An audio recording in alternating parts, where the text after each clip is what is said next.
I just want to do something that I'm going to commit to. I'm Right. so compelled to share, to pull other people out of their situation. And I'm giving hope to women just like me who, probably felt unseen or probably. It's just about finding what you love and what you're passionate about. Do what you love.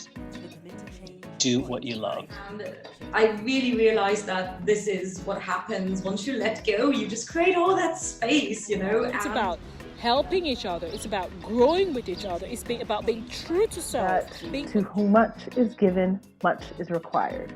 You only ever have one obstacle, and that's yourself. To commit to change, change your life, change your future. Hey, and welcome to the Commit to Change, otherwise known as C2C podcast that gives a voice to the people who may be considered a small fry in their industry, but are doing big things in their communities. This is Miss Nikki, the Jane of all trades, but the master at living.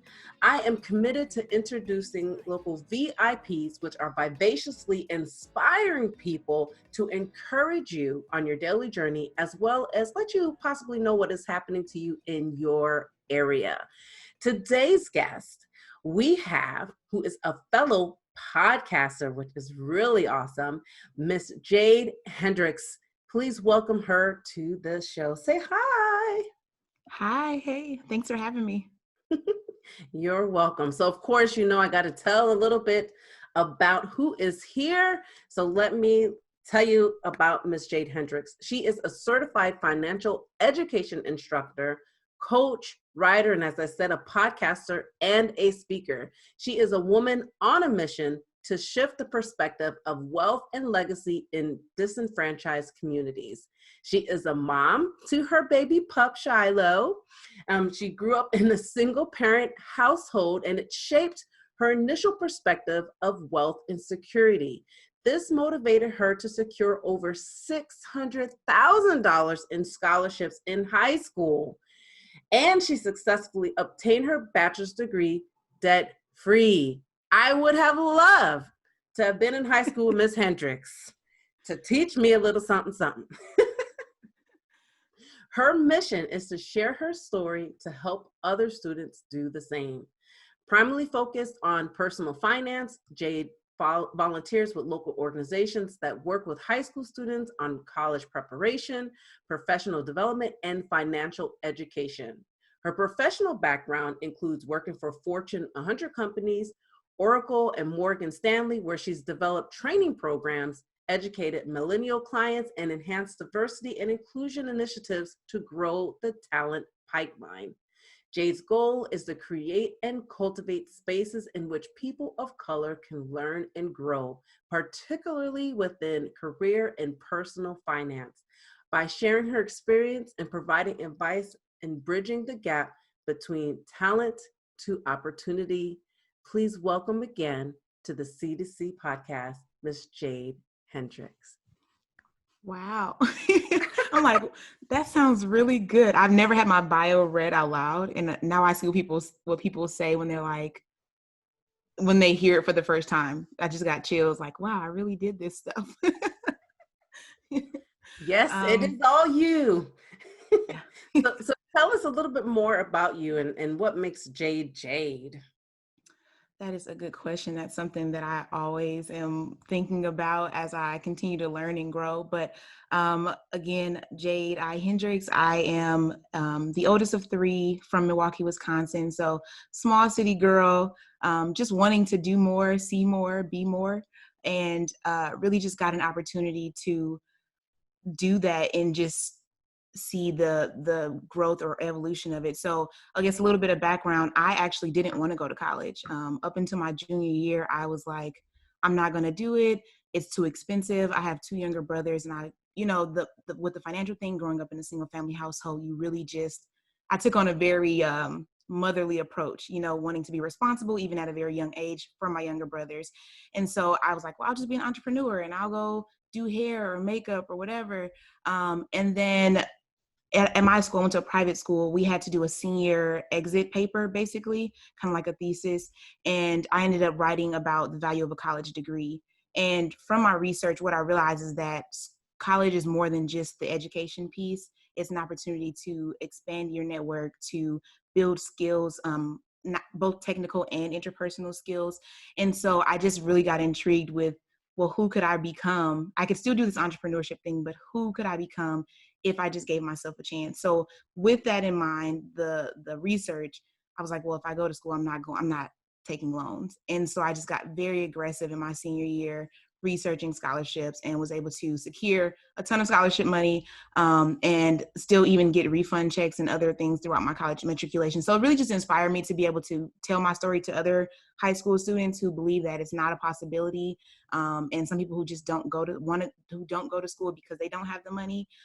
But to see somebody like me, African-American woman from a small city, a single family household, who did it with a little bit of discipline and consistency, but who achieved that goal and is still being able to make consistent impact along the way. It's just been an amazing journey. So I'm really excited about it.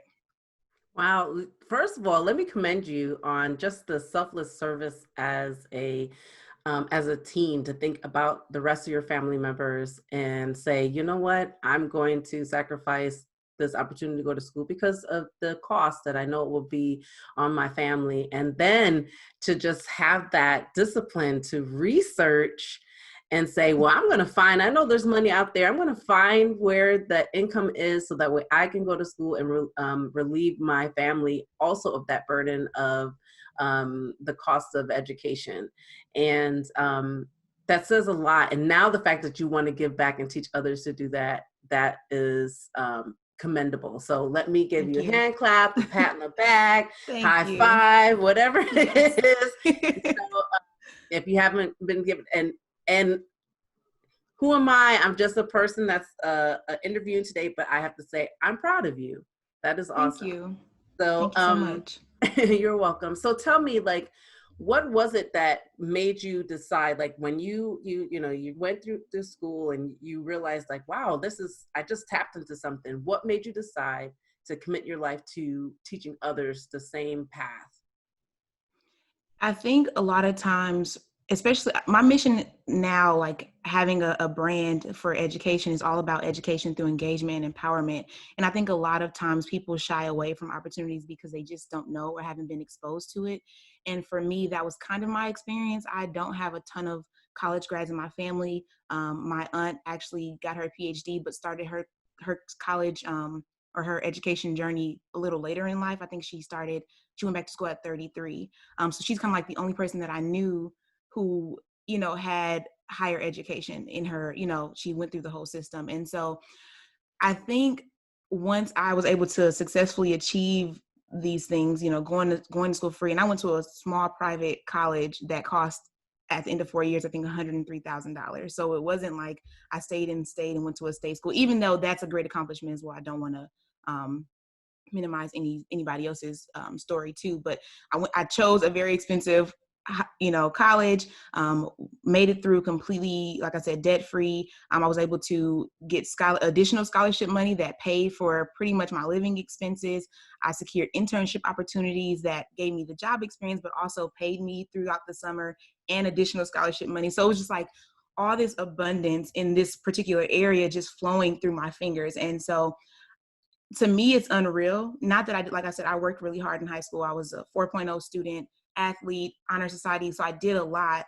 At the same time, I could have just let it sit and just had accomplished that in high school and leave it there. And so I think wanting to show students that I look like you, I did it, and here's how I did it, I think it just opens up their mind to the endless possibilities for them. I moved back home. I told you I'm from Milwaukee, but I worked in Chicago for about 4 years, and I volunteered with an organization called I Mentor, and they pair you with one student for 3 years. But you get a chance to network with a bunch of other high school students too. And I remember talking to one young man, and he's like, I want to go to college, but I'm probably not going to go. And I asked him why. And of course it was the money thing. And then I was like, would you believe me if I told you I went to school for free? And the look on his face was like, I almost cry every time I tell the story, just because It's almost like it never even crossed his mind. And I think that's what drives me every single day to work with students, to want to be able to be in the education system, and just to be able to show students a reality that a lot of times has never even crossed their mind, has been kind of the driving factor. So that is my why, just to be able to expose people to realities. And I think like a lot of times it's just, you might have the general education, but you don't have the exposure, or you haven't been engaged in a way that makes you feel like this is achievable for me too. Right, right. So along your journey, have you had to deal with any obstacles? And if so, how did you overcome them? Yeah, I think that I feel like, this is what I'll say. I feel like kind of from high school to college, I didn't feel like I had a ton of opposition. Of course, there are stressful things along the way, dealing with grades. I remember my junior year, we had a lot of family things, like we lost our home. I had to move in with my aunt, and just like I think that all that happened right before my junior year started. So my grades suffered. To me, they suffered, but to other people, like, well, you still have a great GPA, and it's like that's not the point. So kind of that stuff. I don't really think I had a ton of opposition. Early on, I think one of the biggest kind of life changers for me was actually deciding to leave my first job after undergrad. It was one of those things that it just wasn't a fit anymore. And I just never experienced the tension that I had, the internal pull, but then also kind of some external factors. And so I think that was the biggest thing. And deciding to leave, honestly, with no plan B. Like, I thought I was going back. I used like going back to school as an excuse, but really it was like, I hope this works, because I didn't even start the application process yet. And so I think that was probably one of the largest, or one of the bigger factors in my adult life now, that I think really started to shift how I view life itself. Everybody says, go to college, get a good job. They don't tell you anything else in between, or what happens after that. And so the last few years of my life, post leaving that job, have just been a lot of like rediscovery, and really understanding what my career means to me, what life means to me, what adulting means to me, and then how I can still tie in some of the things I talked about before, the education, into, everything I'm doing for the next group of people. So I still work with high school kids. I do coach college students as well, younger professionals, kind of giving them my experience as African-American woman, navigating corporate America. So I think that I would say that one particular experience, leaving my job with no plan B and then navigating the couple years after that, was probably one of the largest like life transitions, kind of opposition thing that I had most recently, I should say. So I have a quick question. Was the aunt that you had to move into her home, is this the same aunt that went to school? No, it was a different one, but she's been a huge factor along the way as well, like a huge impact along the way. Well, we just want to pick up both your aunties. Yes. For one, for deciding to go back to school later in life. That's a big accomplishment. So yes. For auntie number one, and for auntie number two, for taking the family in and making you guys, helping you guys to get to the next point in life. Yes. So, and I will say that other aunt, she did actually go back to school, got her master's degree and everything else. So she's been doing it too. This is two different aunts, but shout out to my Aunt Sean and Aunt Nikki. Yes, absolutely. So now, since we're bigging up, family members, I want to know, who has been your biggest supporter through your journey? It's probably, people always probably say this, but it's definitely my mom. She's been obviously the person who's given birth to me and raised me, but she's never made me feel like I had to do something, or if I changed my mind, I never felt fearful of losing her support or wanting her to be mad. She never pushed me to, I don't even know how to say it. Like I think I'm very self-critical. I'm super type A. And so I always wanted to do, be the best and do all these things. And she's like, just do your best. Like, it's fine. It'll be okay. I remember getting, and this is probably really trivial, but I remember getting like a C on the test, and she's like, Jade, you have the whole year to go, So just like, I think those instances, and even in larger, even with larger problems, it was kind of like, yeah, this happens. It's okay.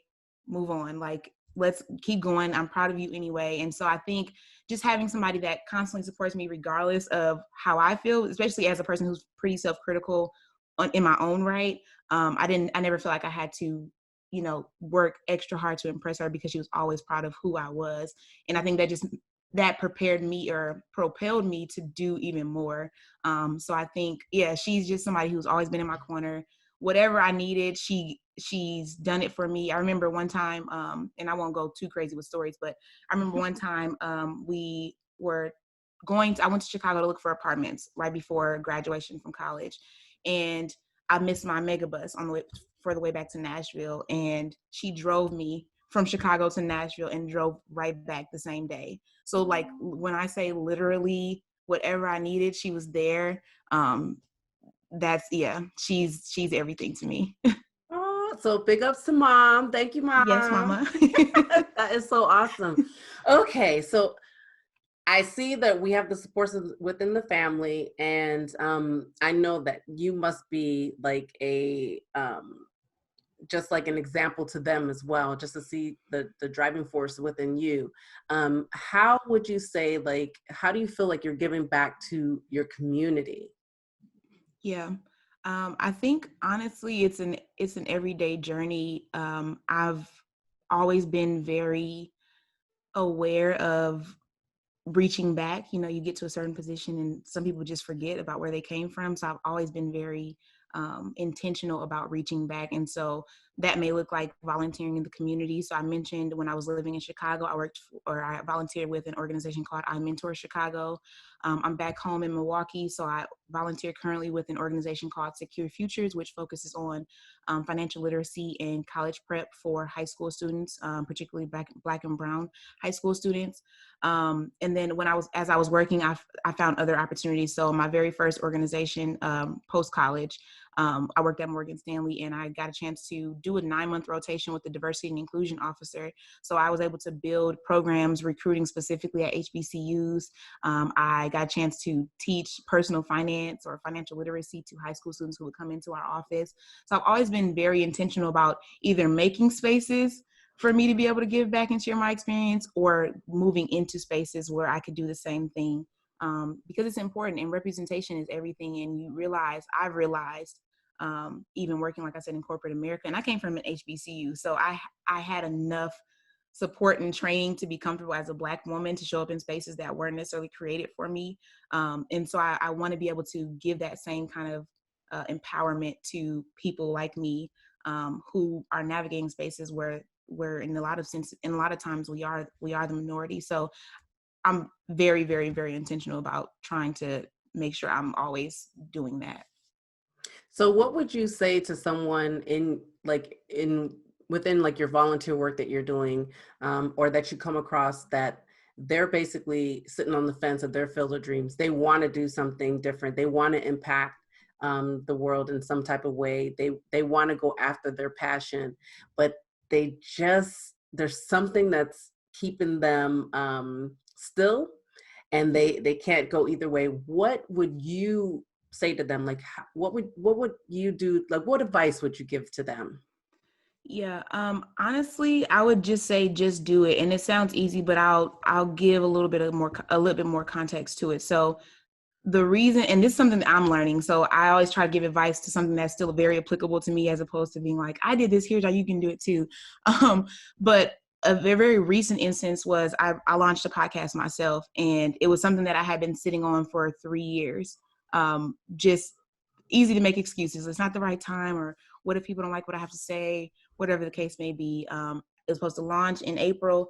I ended up not launching it until August. But the thing is, once you do it, you realize how much, I don't want to say how much time was wasted, but you realize that like, this is really something that I can do, and it makes you more excited. And I think you kind of pick up a momentum. A lot of times people wait for motivation, and you can't wait for motivation, or you will never get anything done. You employ a discipline, you stay consistent, and the motivation just gives you the extra pops you need along the way. And so I think if you can wrap your mind around just jumping, building the discipline, and then using the motivation as just like extra stimulant, you know what I mean? I think it's possible to do pretty much anything you want to. And then the last thing I would say is that it was something I heard on another podcast, but I mentioned me being type A and like very particular. And the guest said, you can't perfect what you haven't started. And I always use me being a perfectionist as an excuse for not doing things. It has to be the right time, and I got to have all my things. I need to make this website, and it's like, especially when you want to start like a business or a brand or honestly, anything, you feel like you got to have everything in place. But when I always say I'm a perfectionist, so it has to be right. And he said, you can't perfect what you haven't started. And I've been trying to keep that in the front of my mind for everything that I've done to date, because I think it just reminds me that I don't know what I don't know. And so I can't say I want this perfect podcast or this perfect brand if I don't even know where I need to fix it. Because it might be fine, but maybe my audience is completely wrong, or maybe the website isn't where I need to start. Maybe it's, reaching out to people in the community, but you don't know if you haven't started. So just jump, because you can figure it out along the way. And that's probably one of the largest lessons I feel like I've learned in my adult life. That's just like, okay, like, I guess it doesn't feel good when you don't know, but you have to lean into uncertainty and just learn along the way.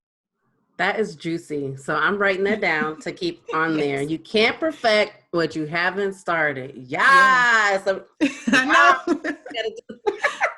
Shook So me. I was like, yeah, that's big. So, we keep bringing up the fact that you're a podcaster. You have this podcast. Tell us about your podcast. yeah, okay. I'm like, I still get nervous about it. I'm still really new. So I'm a baby podcaster. It's called the Unveiled podcast, and it really just is about the journey to the glow up through the lens of personal and professional development. Again, I think that a lot of times we look at people, we see their platforms, and we're always like, I want to be there. But we don't really talk a lot of times about the journey to getting to there.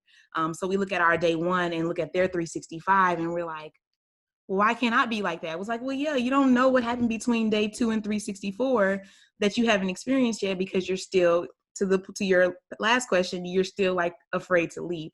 And so the first season actually is a little bit different because of everything that's going on in the world. I have a mini series called COVID Combo. So we're talking about how the pandemic has affected work and life. So we talk about a ton of stuff.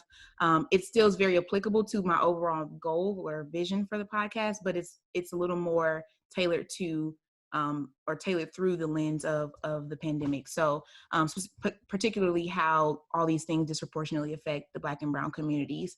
But it's been really fun. I've had some amazing guests on the podcast.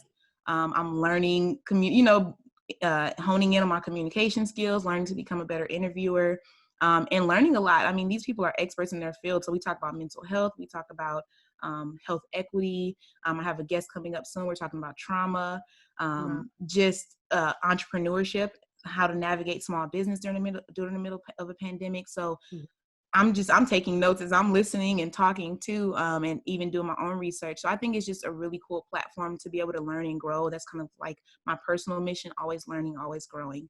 And I feel like as long as I can stick to that, even if this podcast shift shapes, I wouldn't be mad at it. So it's been fun. So yeah, the Unveiled podcast. I love it. Okay. When do you have your new episodes? Where can we find it? Yep, every Monday at 6. Well, for now I've been dropping the episodes at 6 p.m. Still playing around with those too, kind of, you learn along the way. Right. Quick tip, if anybody's podcasting, I heard that if you drop it at midnight, it gives people a longer chance to be able to listen and access it. So I might start trying that just to see if it changes the listenership. So that's one thing. But you can find it if you go to anchor.fm/glowuv. You can find all the platforms. I think it's on 8 or 9 platforms right now. So awesome. Yay. Thank all right, you. So you're welcome. I always big ups to people who are following their dreams and actually living out their vision. So yes, we have to do another hand. I know. I always look at myself. I'm like, I look so silly doing this, but okay. So it is time for our lightning round.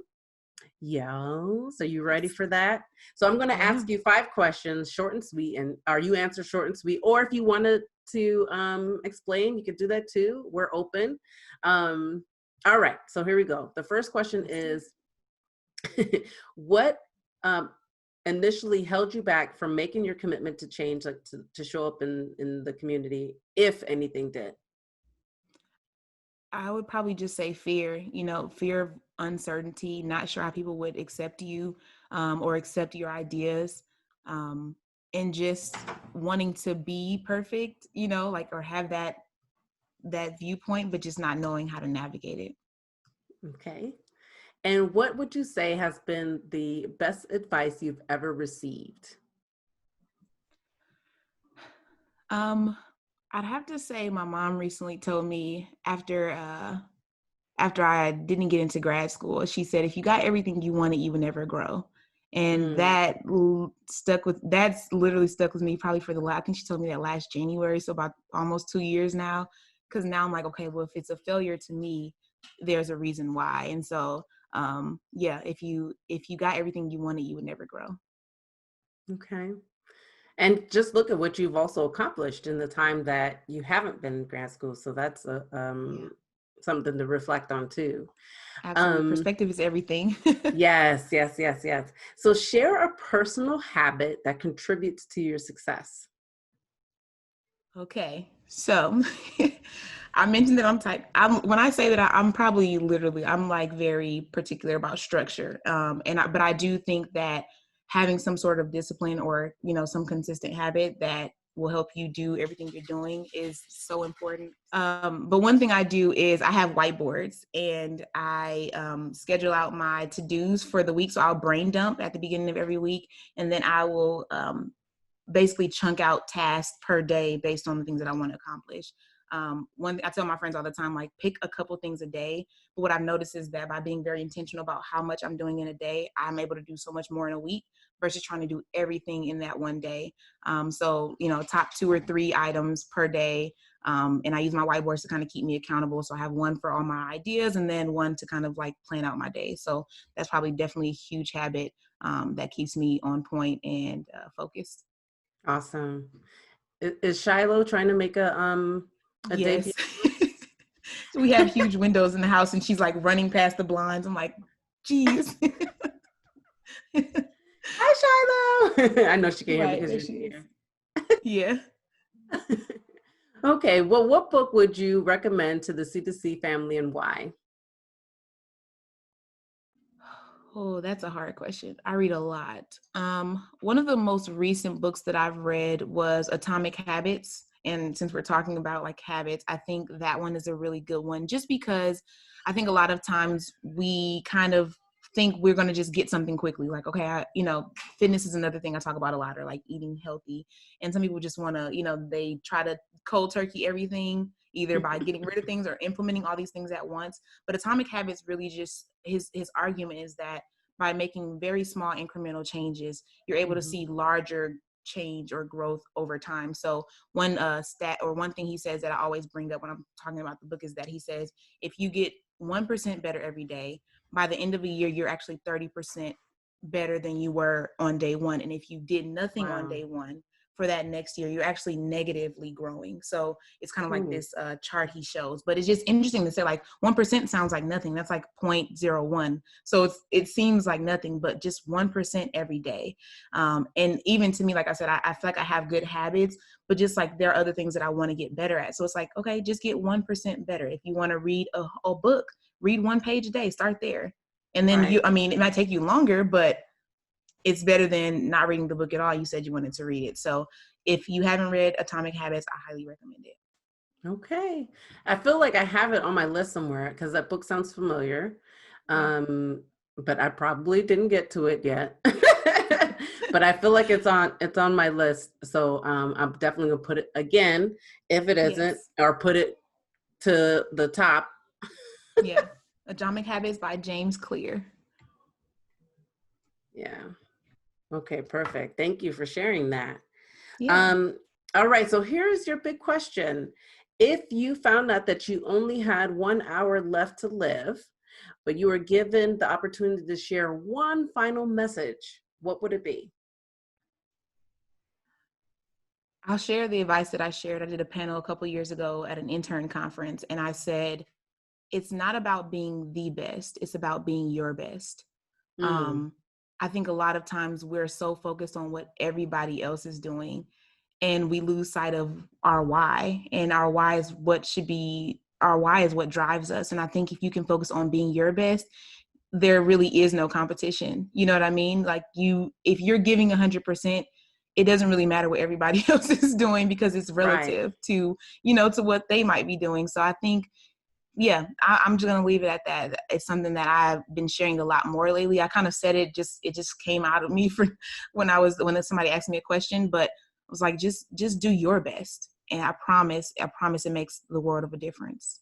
Oh, I like that too. I got to write that down. Just do your best. Yes. Love that. Love it, love it, love it. Thank you so much. So Jade, you shared with us a lot of information. You have a wealth of information and we appreciate that. Please let our audience know where we can find more about you or how we could just find you and follow you. Just let us know. Okay, so I'm a personal finance coach. Right now, I just do biweekly newsletters. So if you want to hear about news and get a couple of financial tips along the way, you can subscribe at my website, jadeihendricks.com. The website also gives links to the podcast. You can read the bio.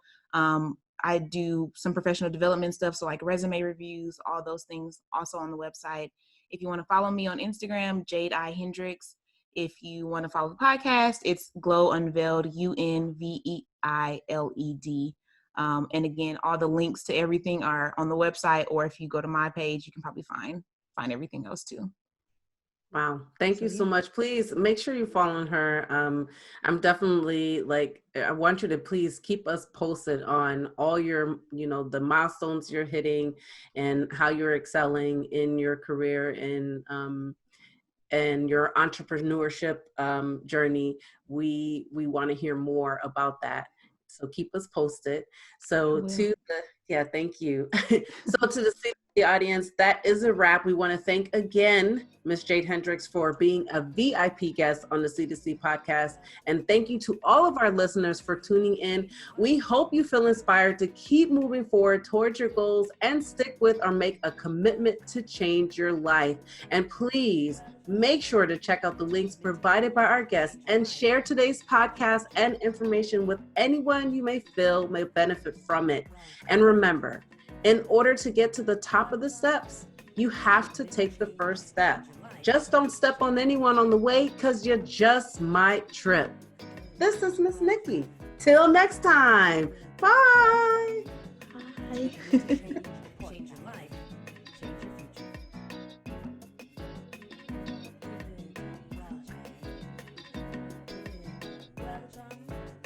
To commit to change.